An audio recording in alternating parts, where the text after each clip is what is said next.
first off, the girls' lounge. I hear it's a place for women, but it's to me it's still a little vague. But describe to me what a girls' lounge is. So the Girls Lounge is a place at industry conferences. So basically imagine it being a pop-up at big trade shows that are predominantly men for women to gather, to get to know one another, to gain confidence, to discover their strengths, and most importantly to activate change. So my favorite quote is Sarah Jessica Parker. She says, trying to be a man is a waste of a woman. And it's really true. I mean, look at women in the senior levels. They act like the men. Yes. So in the Girls Lounge, it's about encouraging them to find their strength, own their strength, use their strength, and bring femininity to the workplace, But unapologetically. Yes.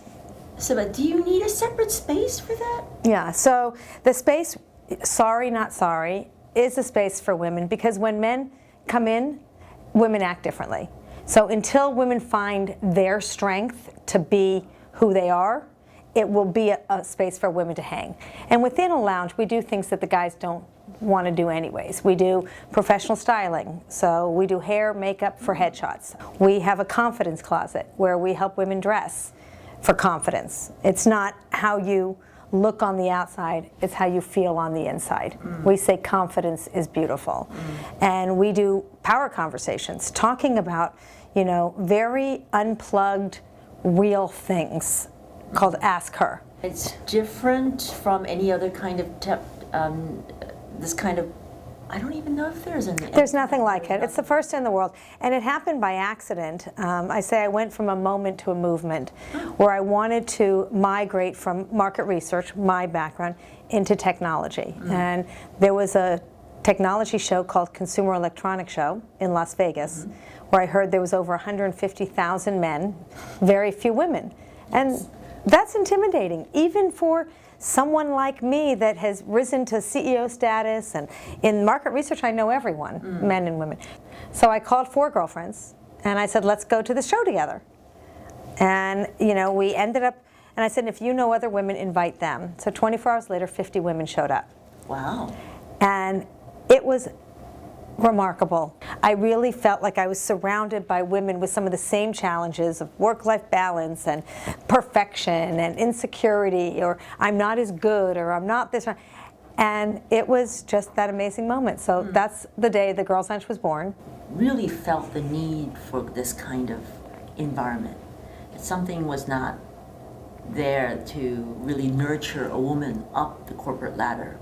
Is that what it was? What did you feel? You know, I always felt alone, really. I mean, or I always felt that I had to break the rules because no one else was. I have always had a no regret policy. I never want to look back in my life and say should've, would've, could've. And so many people give their life to their companies and they think their children are always there. And I never want to say I should have gone to those soccer games. And I'll tell you something, no one will ever remember that you stayed 2 extra hours one night to get something done, but your children will know that you weren't there. That soccer game you missed will be in their minds forever. Now, a lot of people choose not to get married and choose not to have children. That's choice. But if you do want that, you shouldn't have to sacrifice those things in life and have to take a step back or get paid less or be part-time. You can do it full-time, but it does require breaking some rules and creating some new ones, which is why my nickname has been Chief Troublemaker, because I've broken rules my whole career. So did you take those kind of new sets of rules, and you talked about OTX, to OTX? Yes. And was that how it made OTX different from any other company? Yes. So OTX was the fastest growing research company in the world in 9 years, and I created a lifestyle company. I created the uncorporate rules. Everything I hated about corporate America, I undid. And I called them the uncorporate rules. And Such as? Such as, it was an unwritten rule, but it was an uncorporate rule, which just said, if you have your kid's soccer game or your parents' anniversary or a date, don't miss the moments in your life. Get the heck out of here. Negotiate with your colleagues, get your work done, you know, and make sure you're not always the first to leave and that you're always leaving someone else with your stuff, because that's a problem. Another rule, we shared the good, bad, and the ugly. We were a family, one family. Transparency was really important. And when we had a good month, I shared it. When we had a bad month, I shared it. There were no secrets. I had a philosophy of always being the first, the second, and the third. The first is always the innovative one that creates this big idea and fails because you don't have the money, no, the time isn't right. The second comes in and they copy you. Okay. And they copy all the things you did wrong, but they don't really understand what you did right because they don't know what's under the hood because they didn't invent it. And then the third comes in and they're the sweeper and they build the big business and they win. So they sweep all your failures and successes into another. So I have always said to myself, I will always be the first, the second, and the third. So when I created the first, OTX, I was always competing against myself, pretending I was someone coming in and improving all the time. Okay. And then as I bought that time in the market for the momentum to build, I was the third, against myself. It's my passion, it's my purpose. No one else has done it. And now, I mean, we've done probably 70 girls' lounges around the world. We've connected 17,000 corporate women that all support and help one another, which is, you know, amazing. And we are encouraging women to rise up with their strengths and their femininity. And then I put that under an umbrella called the female quotient. I say first came the intelligence quotient, IQ, then came the emotional quotient, EQ, now comes the female quotient, FQ. When you put women in any equation, the equation gets better. I like that. I like that. It's a good one, right? It's a good one. Yeah. I like that one. And I'm building the business case for diversity. Yeah. So I have 3 pillars. One is community, which is the Girls Lounge. One is workplace culture, where I work with leadership, men and women inside of companies, to reimagine the workplace cultures. And then the third bucket is coaching. I do confidence coaching, and I'm building a platform, a digital platform, for women in middle management. It's called Rise Up, to rise up to leadership, but not just to get the job. So I don't work with entry level, because I don't think that's where the problem is. I work with women in the middle, because ultimately, I don't think it's a female issue. It's not that women are less qualified or less competent than men. It's a caregiver issue. And it's, you know, and women are predominantly the caregiver. But if you have a single parent that's a man, he's going to have the same issues. So I'm looking at how we rewrite the rules in the workplace so that every person, regardless of life stage, can thrive in their jobs. Yep.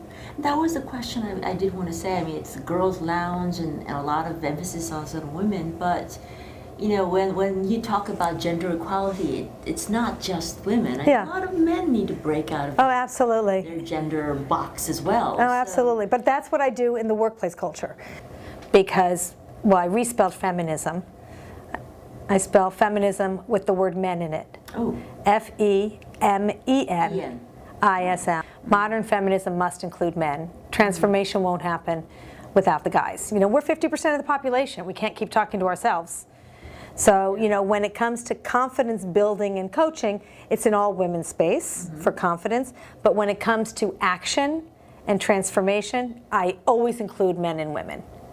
And I think that that's, you know, really important. Your secret when people say, you know, you coach other people about how to do things efficiently, work-life balance, how do you do it? You know, regardless of life stage, we all have a life. Yes. And so I don't think that there is something called work-life balance. I think throw the word balance out. There is no 50-50.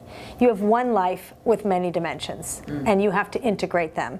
Inside your life, you have work, you have family, you have community, you have friends, and you have yourself.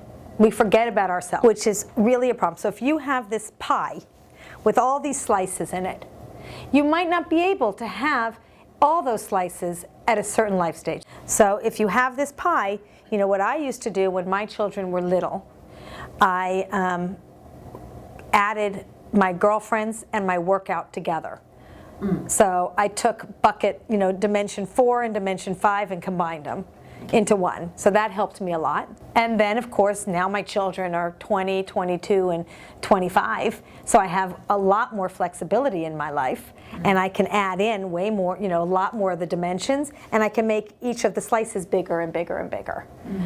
But that's a life stage choice. And people ask me all the time why I call it the girls' lounge. Why did I not call it the women's lounge or the ladies' lounge? And in the corporate world, women at the top have historically conformed to the alpha rules that were set.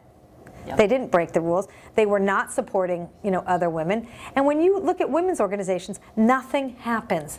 They talk about the problem, but they don't activate solutions. So I thought, girl is a mindset. It's not a word, it's a mindset. I want women to be girlfriends and girls and girl power. And I want them to be brave and bold and fearless.